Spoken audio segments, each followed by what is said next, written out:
What's going on, guys? Dave here. In this video today, I really, I have ChatGPT up here, and you know, I want to go over the importance of discipline.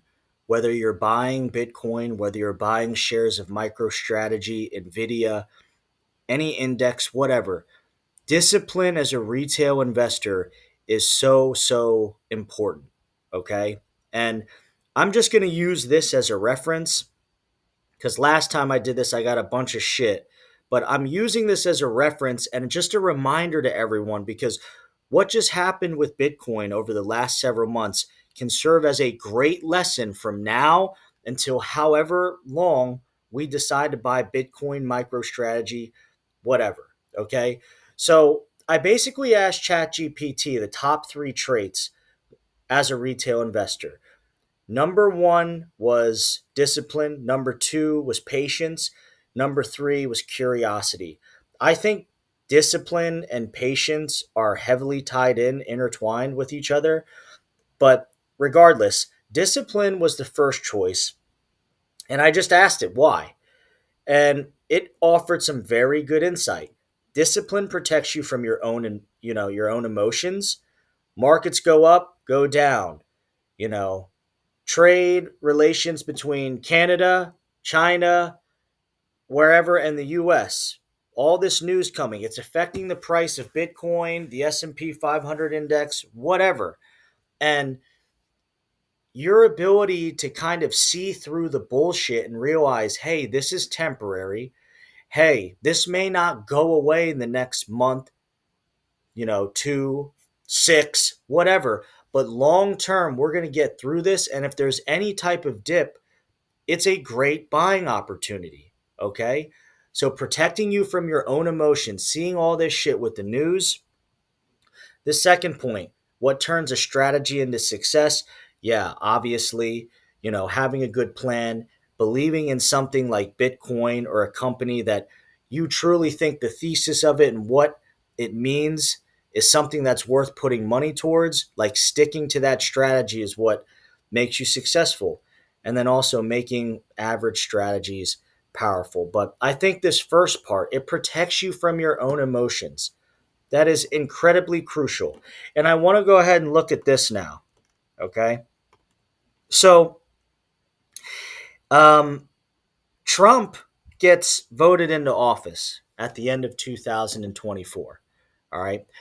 And that was a big reason why Bitcoin shot up. But let's just look at the price of Bitcoin for what it was and what it is right now. The end of 2024, around November, we're hovering in the 60 range. By the end of the year, we're flirting with 100K. We already hit it at 1.106, but we're at 96 to $98,000 per Bitcoin. Okay.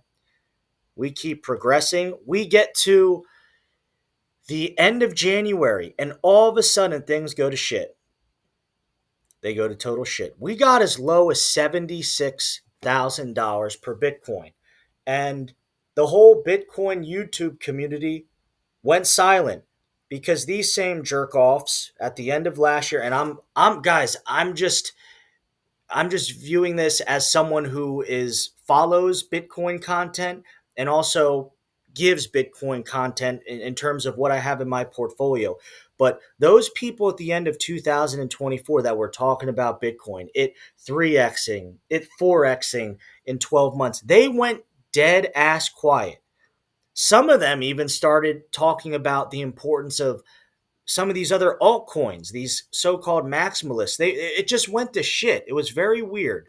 So we go all the way down to 76K, and a lot of people start selling. A lot of people start freaking out, right? These same people that that were into Bitcoin, they believe, it's a limited supply, it's going to go up over time, all this stuff. They start to crap their pants.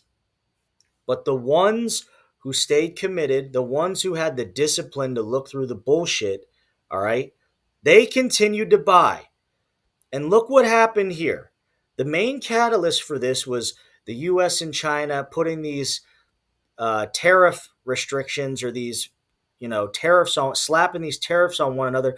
They put a 90-day pause on it to continue discussions and say, hey, for 90 days, we're not going to, fuck around with this. And what happens to Bitcoin? It touched 104K. And right now, this isn't updated all the way. It's at 102,000. All right? 102,000 now. So if you would have kept purchasing over the last 2 months, and let's say you bought a bunch at 80K. Let me share this tab. Let's say you bought at $80,000 and it's at 102 right now. You would have a 27.5% return, an increase on your investment. So, like, again, guys, discipline is so important with this. I mean, they're like, we all know Bitcoin is it. We all know over the next several years, it will continue to rise. Adoption will continue to rise. We understand that. All right. The fact that Trump and the United States government have even discussed it, the fact that governors, politicians, senators are actively discussing it, it's only going to continue to garner more attraction, more adoption over the coming years. So what's important is to realize that when it's low like this, and I'm right here with you guys, all right? When it's low like this, we got to keep buying. You just got to keep dollar cost averaging. You got to keep buying. And yeah, this is just, I'm a regular ass dude, just like you, who believes in Bitcoin, who will continue to buy it, who will continue to believe heavily in this. And I'm just saying what we have to do is stick together, keep buying this shit, and don't sell because we're going to end up regretting it. Because if you sold at 80K, you're shit out of luck now, right? You're shit out of luck. It went up another 30% almost. So, anyways, guys, hope you enjoyed the content. Like, comment, subscribe. See you in the next video.